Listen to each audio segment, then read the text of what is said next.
On the morning of June 13, 1985,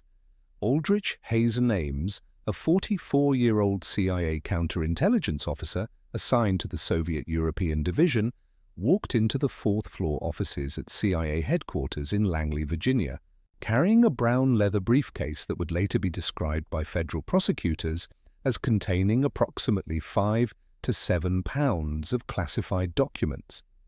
The building was a sprawling complex of concrete and glass located in McLean, just across the Potomac River from Washington, D.C., and on that Thursday morning it functioned as it had for decades, with thousands of intelligence analysts, operations officers, and support staff moving through its fluorescent-lit corridors, badges clipped to suit jackets and blouses, coffee cups in hand, engaged in the mundane rituals that constituted the daily business of protecting American national security interests during the final decade of the Cold War. Ames had worked for the CIA for 24 years, since 1961 when he had been hired straight out of graduate school at George Washington University, where he had studied history. His father, Carlton Cecil Ames, had also been a CIA officer, a Directorate of Operations case officer, who had spent years working out of the agency's stations in Southeast Asia during the 1950s and early 1960s, and Aldrich had grown up in a household where secrecy was normalized, where dinner-table conversations stopped abruptly when certain subjects arose, where his father disappeared for months at a time on assignments that were never explained in detail. That morning, Ames was dressed in a dark suit with a conservative tie, the kind of clothing that signaled nothing unusual to anyone who might have passed him in the hallways or ridden the elevator with him to the parking garage beneath the building. But inside his briefcase were documents that would devastate CIA operations inside the Soviet Union, compromise at least 10 human intelligence sources who were providing information to the United States, and lead directly to the arrests, interrogations, and executions of men who had trusted that the CIA could protect them. The documents included true names of Soviet citizens who had been recruited as CIA assets, operational details about how these sources communicated with their American handlers, technical specifications for dead-drop locations in Moscow where classified materials were exchanged, and information about surveillance detection routes that CIA officers used to evade KGB counterintelligence teams. Some of the sources Ames was about to betray had been working for the United States for years, passing intelligence on Soviet military capabilities, weapons systems research, political maneuvering within the Politburo, and strategic planning for potential conflicts with NATO forces. The value of this intelligence was measured not just in dollars but in the strategic advantage it provided to American policymakers who were trying to navigate the complex and dangerous final years of superpower competition. Ames left CIA headquarters around 11:30 that morning and drove his 1982 Volvo sedan across the Theodore Roosevelt Memorial Bridge into Washington, D.C., following Constitution Avenue toward Georgetown.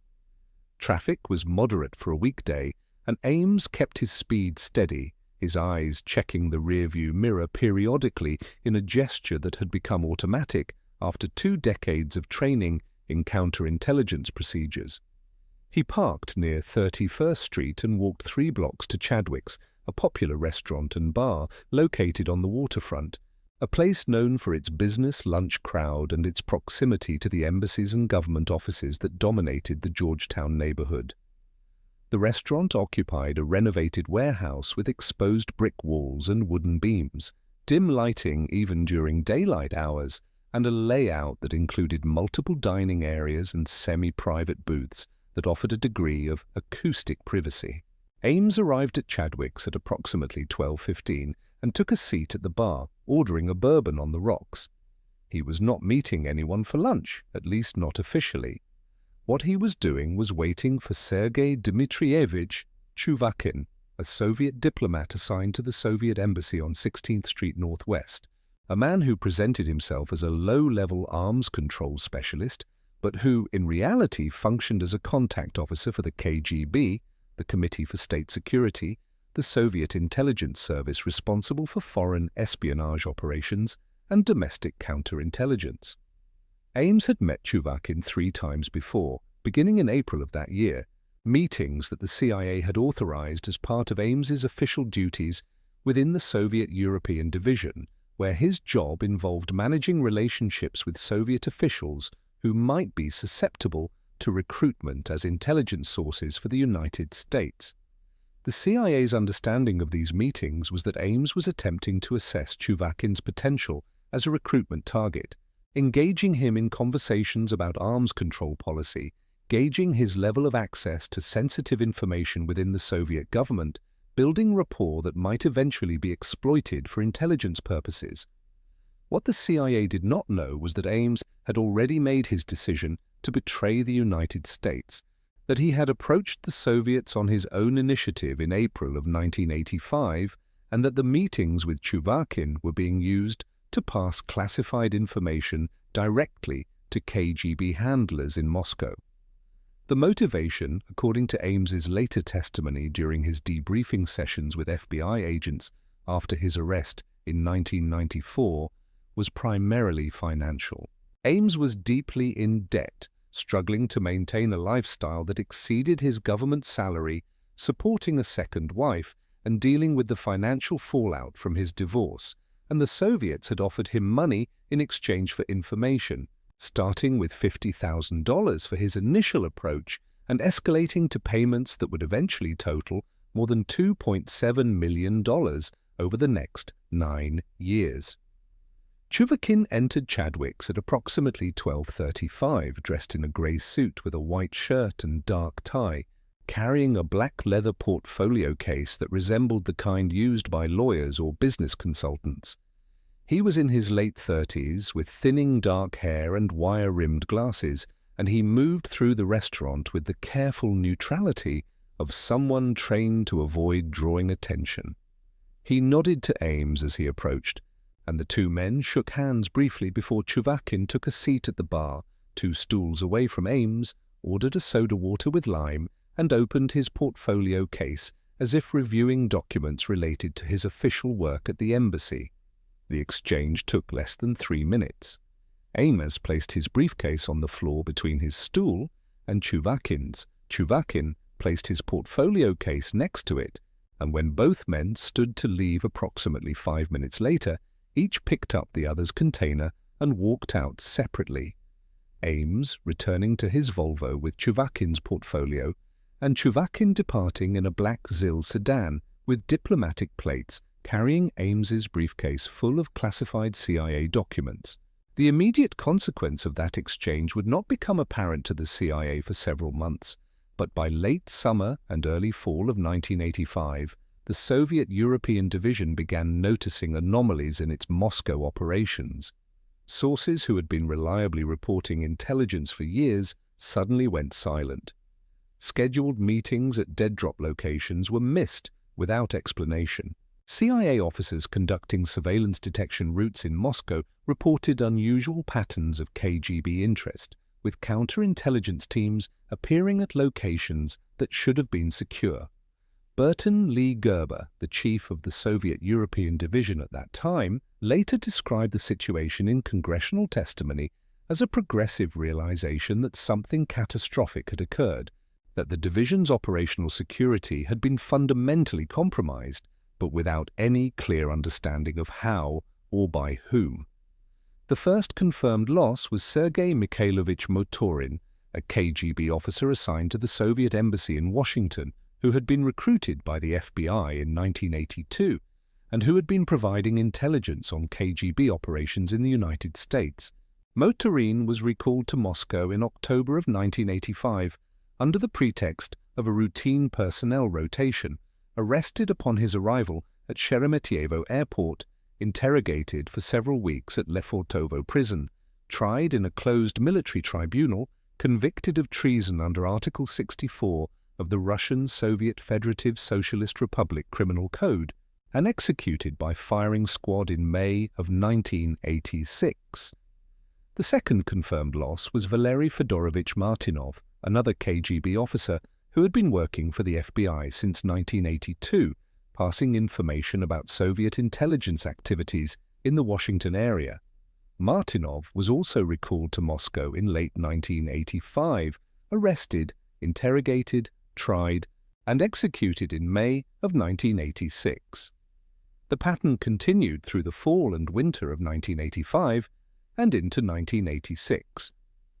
Oleg Antonovich Gordievsky, a senior KGB officer who had been working for British intelligence MI6 since 1974 and who had been providing extraordinarily valuable intelligence on KGB operations and Soviet strategic thinking, was summoned back to Moscow in May of 1985, weeks before Ames's meeting with Chuvakin at Chadwick's, raising questions among both CIA and FBI counterintelligence officers about whether Ames had betrayed Gordievsky during an earlier contact with Soviet intelligence or whether Gordievsky had been compromised by another source. Gordievsky managed to escape from Moscow in July of 1985 through an elaborate MI6 exfiltration operation involving a prearranged signal, a rendezvous on a highway outside the city, and a carefully timed border crossing into Finland, hidden in the trunk of a British diplomatic vehicle. Leonid Georgievich Poleshchuk, a KGB officer stationed in Lagos, Nigeria, who had been recruited by the CIA in 1980 and who had been providing intelligence on KGB operations in Africa, was lured back to Moscow in 1986 under false pretenses involving a supposed promotion, arrested immediately upon his return, interrogated at Lefortovo prison, tried in a closed military tribunal, and executed by firing squad on July 30, 1986. Adolf Georgievich Tolkachev, a senior electronics engineer at a Soviet Military Aviation Research Institute in Moscow, who had been providing the CIA with technical intelligence on Soviet radar systems, avionics, and cruise missile technology since 1978, was arrested in June of 1985, interrogated, tried, and executed in September of 1986. Tolkachev's intelligence had been so valuable that Air Force analysts later estimated it had saved the United States approximately $2 billion in weapons research and development costs, leading to his posthumous designation as the billion-dollar spy in CIA internal documents. By early 1987, the CIA's Soviet European Division was operating under the assumption that virtually all of its human intelligence sources inside the Soviet Union had been compromised, arrested, or executed. The scale of the disaster was unprecedented in the agency's history, representing not just the loss of individual assets but the effective collapse of an entire intelligence network that had taken decades to build. Burton Gerber convened a special task force to investigate the losses, bringing together counterintelligence specialists, technical security experts, and operational review officers to examine every possible explanation for what had happened. The initial hypotheses focused on technical penetration, the possibility that the KGB had somehow gained physical access to CIA facilities in Moscow or Washington and had installed listening devices or other surveillance equipment that had allowed them to intercept communications and identify agency sources. Another theory focused on human error, the possibility that operational security protocols had been violated by CIA officers in the field, that dead-drop locations had been compromised through careless tradecraft, or that communications between Moscow Station and CIA headquarters had been intercepted through signals intelligence capabilities that the Soviets had developed but that the agency had underestimated. A third theory, which gained traction slowly and reluctantly among the task force members, was that there was a mole inside the CIA, a trusted officer with access to operational files who was actively betraying sources to the KGB. This possibility was deeply disturbing, not just because of the damage such a betrayal would cause, but because of what it implied about the agency's internal security procedures, its vetting processes, and its ability to trust its own personnel. The investigation into the losses consumed enormous resources throughout 1987 and 1988, with counterintelligence teams conducting detailed reviews of every officer who had access to information about the compromised sources, examining financial records, travel patterns, personal relationships, and any behavioral indicators that might suggest disloyalty or vulnerability to recruitment by foreign intelligence services. The process was methodical and exhaustive, but it was also hindered by a fundamental problem that would later be described by Paul Redmond, the chief of CIA counterintelligence, as the difficulty of investigating your own organization when you cannot be certain who within that organization can be trusted. The normal protocols for conducting security investigations required sharing information across divisions, coordinating with FBI counterintelligence units, and maintaining operational security while simultaneously examining the possibility that the security breach originated from within the agency's own ranks.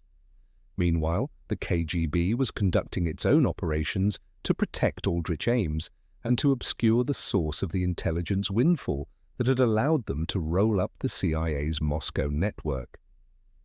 In 1987, a KGB officer named Alexander Vasilievich Shomov approached the CIA through a contact in Vienna, offering to provide information about how the KGB had identified and arrested American intelligence sources inside the Soviet Union. Shomov claimed to be a disillusioned KGB officer who opposed the hardline policies of the Soviet leadership and who wanted to help the United States understand what had gone wrong with its Moscow operations. The CIA assigned him the cryptonym GTEP Rolog and began debriefing him extensively, paying him substantial sums of money in exchange for what appeared to be valuable insights into KGB counterintelligence methods. What the CIA did not realize until years later, after Ames's arrest in 1994, was that Shomov was a false defector, a loyal KGB officer who had been specifically tasked with feeding disinformation to the CIA in order to protect Ames and to prevent the agency from identifying the real source of the security breach.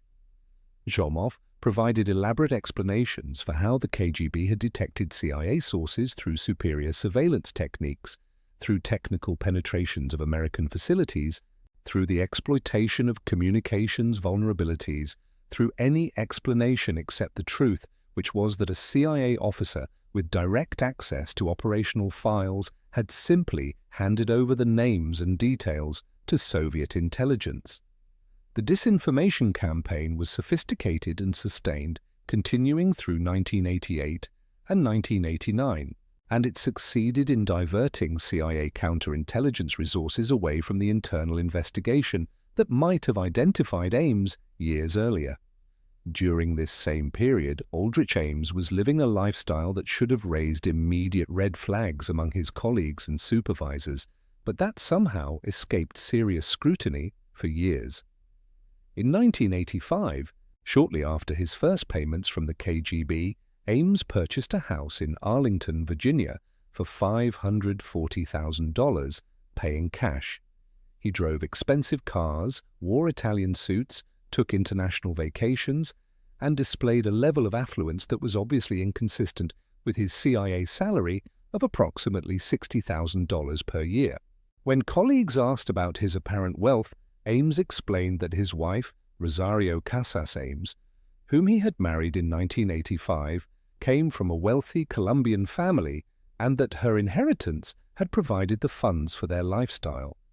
The explanation was plausible enough that it was generally accepted without further investigation, even though standard CIA security protocols required officers to report significant changes in their financial circumstances and to undergo periodic reviews of their financial records to detect potential vulnerabilities to foreign intelligence recruitment. Ames did file the required financial disclosure forms, but he provided false information about the sources of his income, claiming that his wife's family wealth came from legitimate business enterprises in Colombia rather than from payments he was receiving from the KGB. The forms were reviewed by CIA security officers, but the reviews were cursory, focused primarily on detecting obvious discrepancies rather than conducting in-depth investigations of officers who were considered trusted personnel with long service records and no prior indications of disloyalty. Throughout the late 1980s, Ames continued his espionage activities with remarkable consistency, meeting with KGB handlers in Washington, providing updated intelligence on CIA operations, receiving payments that were deposited into bank accounts in Switzerland and other locations, and maintaining the facade of a dedicated CIA officer who was simply living well through his wife's family connections. In 1986, he was transferred to Rome, Italy, where he served as a branch chief in the CIA station, a position that gave him continued access to classified information about agency operations in Europe and continued opportunities to pass intelligence to the KGB through meetings with Soviet diplomatic personnel stationed in Rome. The Rome assignment lasted until 1989, when Ames was transferred back to CIA headquarters in Langley to work in the Counterintelligence Center, a position that involved analyzing threats to CIA operations and developing strategies to protect agency sources and methods from foreign intelligence penetration. The irony of placing a KGB mole in charge of counterintelligence analysis was later described by FBI officials as one of the more disturbing aspects of the Ames case, suggesting that either the CIA's internal security procedures were fundamentally inadequate, or that Ames had been so successful in maintaining his cover that even officers specifically trained to detect espionage activities had failed to recognize the warning signs. The investigation that eventually led to Ames's arrest began in earnest in 1991, when a joint CIA-FBI task force was established to conduct a comprehensive review of all personnel who had access to information about the compromised sources from 1985 and 1986.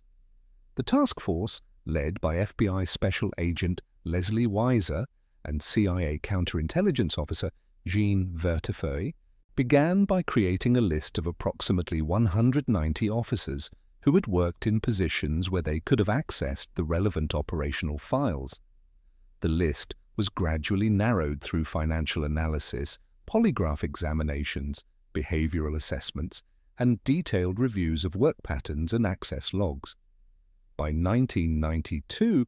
the investigation had focused on approximately 40 individuals who met the criteria for having both access to the compromised information and indicators of potential financial irregularities or behavioral changes that might suggest espionage activity.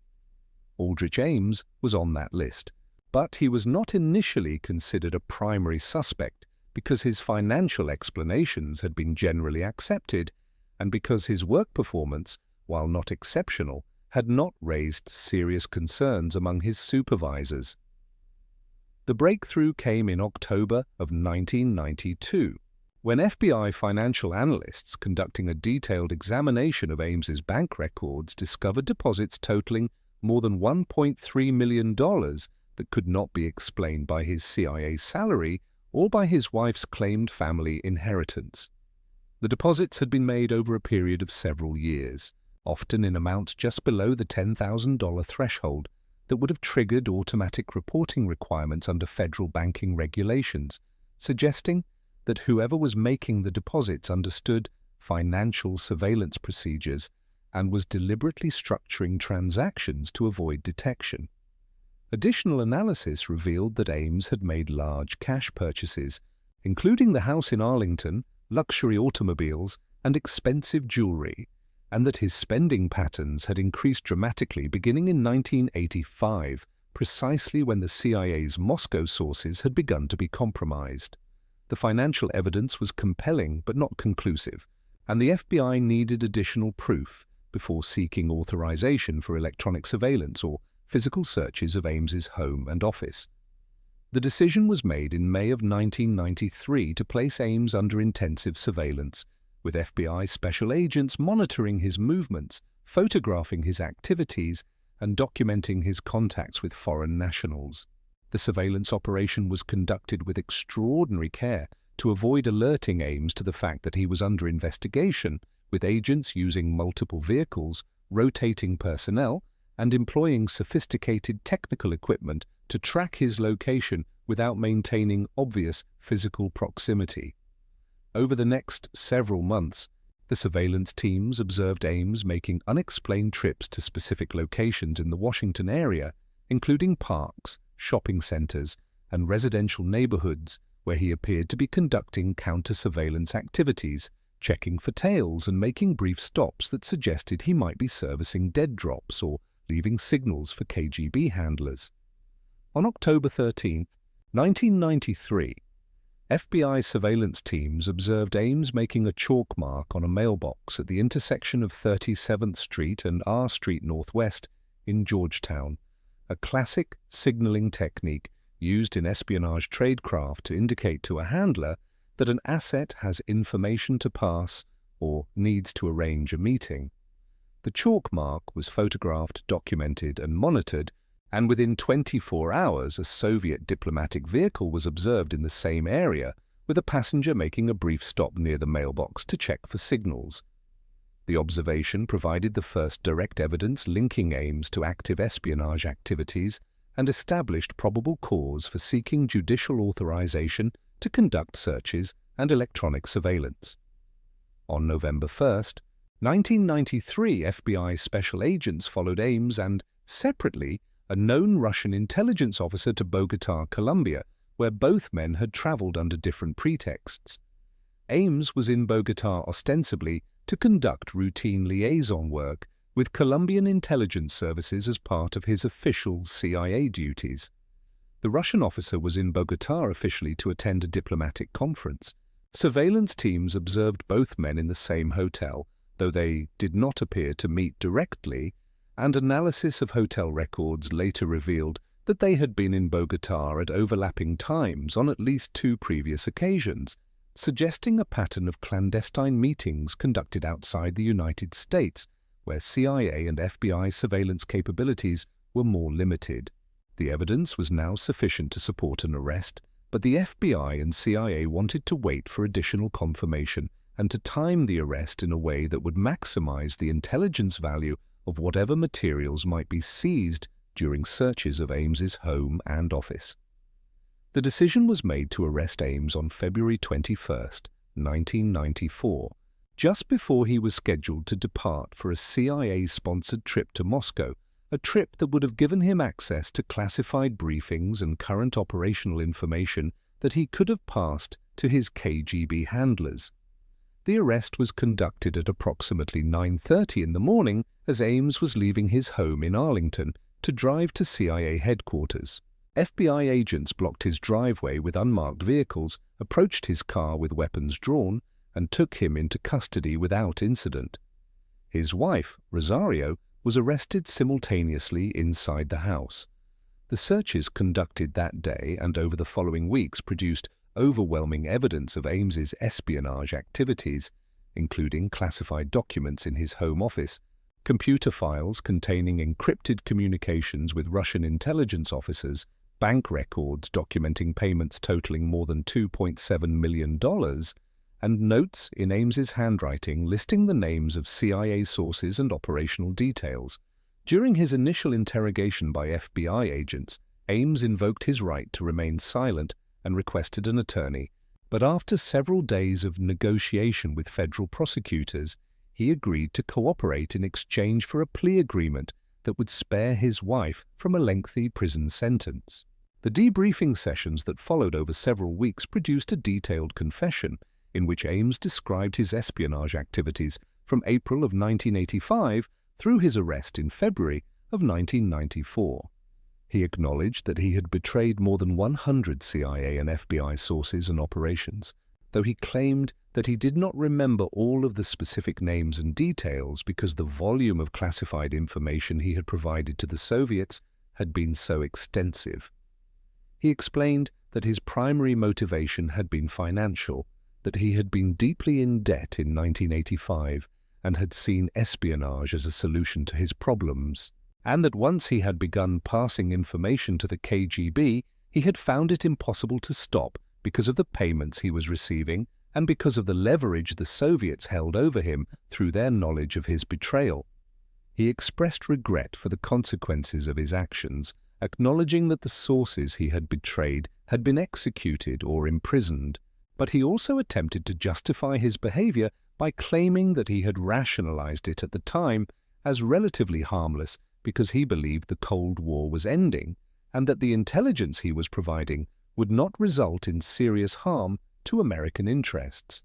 On April 28, 1994, Aldrich Ames pleaded guilty to conspiracy to commit espionage and to tax evasion in the United States District Court for the Eastern District of Virginia.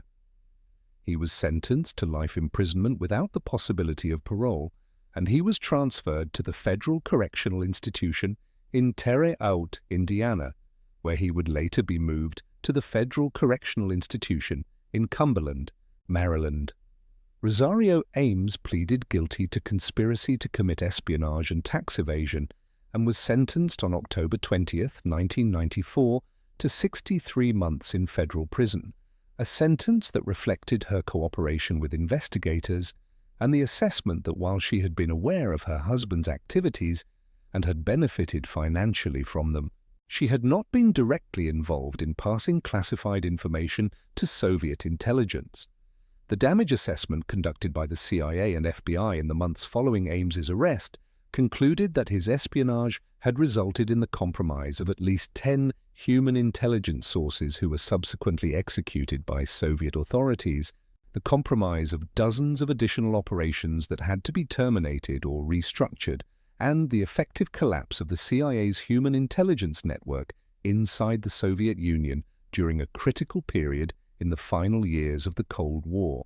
The assessment also concluded that the disinformation campaign conducted by the KGB through false defectors like Alexander Zhomov had successfully delayed the CIA's identification of Ames for nearly 9 years, allowing him to continue his espionage activities long after the initial compromises should have triggered an intensive internal investigation. The question of whether Ames's betrayal had accelerated the collapse of the Soviet Union, as suggested by the title of this narrative, is more complex and contested among historians and intelligence analysts. On one hand, the loss of CIA sources inside the Soviet Union meant that American policymakers were operating with significantly degraded intelligence during the late 1980s, when Mikhail Gorbachev was implementing glasnost and perestroika, and when the Soviet system was beginning to show signs of terminal instability. On the other hand, some analysts have argued that the very success of the KGB in rolling up the CIA's Moscow network may have contributed to a false sense of security among Soviet leaders, who believed they had successfully neutralized American intelligence capabilities and who may have underestimated the depth of internal problems facing the Soviet system. What is clear from declassified documents and from the testimony of participants is that the CIA's operations inside the Soviet Union were fundamentally compromised during the period when Ames was actively spying for the KGB, that this compromised the agency's ability to provide accurate intelligence assessments to American policymakers, and that the loss of human sources meant that the United States was forced to rely more heavily on technical intelligence collection methods like satellite reconnaissance and signals intelligence, which provided valuable information about Soviet military capabilities but could not provide the same level of insight into political decision-making and strategic intentions that human sources could deliver. The collapse of the Soviet Union in 1991 occurred for reasons that were primarily internal to the Soviet system, driven by economic stagnation, political reforms that unleashed forces the Soviet leadership could not control, and the failure of the communist ideology to maintain legitimacy among the population. But the American response to that collapse was shaped in part by intelligence assessments that had been degraded by Ames's espionage and by the disinformation campaign that the KGB had conducted to protect him. The legacy of the Ames case within the CIA and the broader American intelligence community was profound and lasting. The case led to significant reforms in security procedures, including more rigorous financial reviews of personnel with access to classified information, enhanced polygraph examination protocols, improved coordination between the CIA and FBI on counterintelligence investigations, and a cultural shift within the agency toward greater awareness of insider threats and the potential for trusted personnel to betray their oaths and their colleagues. The case also highlighted the limitations of technical security measures and the enduring importance of human judgment in assessing personnel reliability, suggesting that while improved security protocols could reduce the risk of insider threats, they could never eliminate that risk entirely as long as intelligence agencies relied on human beings to collect, analyze, and protect sensitive information. For the families of the sources who were executed as a result of Ames's betrayal, the impact was devastating and permanent. Many of these individuals had risked their lives to provide intelligence to the United States because they believed in the values that America represented or because they opposed the Soviet system, and they had trusted that the CIA would protect their identities and their safety. The betrayal of that trust by Ames represented not just a failure of security procedures, but a fundamental moral breach, a violation of the implicit contract between an intelligence service and the sources who risk everything to provide information. The executions that followed, carried out in the basement cells of Lefortovo prison or at military facilities outside Moscow, represented the ultimate consequence of that betrayal, the taking of human lives in service of a system that valued secrecy and control above all else. Aldrich Ames remains in federal prison, serving his life sentence in a medium-security facility where he has limited contact with other inmates and no access to classified information or to the intelligence community that he betrayed. In interviews conducted over the years with journalists and authors, Ames has expressed varying degrees of remorse for his actions, sometimes claiming that he deeply regrets the consequences of his espionage, and sometimes attempting to rationalize his behavior by arguing that the information he provided to the Soviets was not as damaging as prosecutors and intelligence officials claimed. What is clear from the historical record is that his espionage activities represented one of the most damaging security breaches in CIA history, that his betrayal cost lives and compromised operations that had taken years to develop, and that his actions demonstrated the vulnerability of even the most sophisticated intelligence organizations to insider threats when financial pressures, personal weaknesses, or ideological motivations overcome an individual's loyalty to their country and their oath to protect classified information. The story of how the CIA's Moscow operations were infiltrated and compromised during the 1980s is ultimately a story about human fallibility, about the ways that trust can be exploited, about the consequences of greed and betrayal, and about the enduring challenge of maintaining security in organizations that depend on secrecy, while also depending on people who are capable of making choices that serve their own interests rather than the interests of the institutions they serve. It is a story that continues to resonate within the intelligence community decades later, serving as a reminder of what can go wrong when security procedures fail, when warning signs are ignored, and when the assumption that trusted personnel will remain trustworthy proves to be catastrophically incorrect.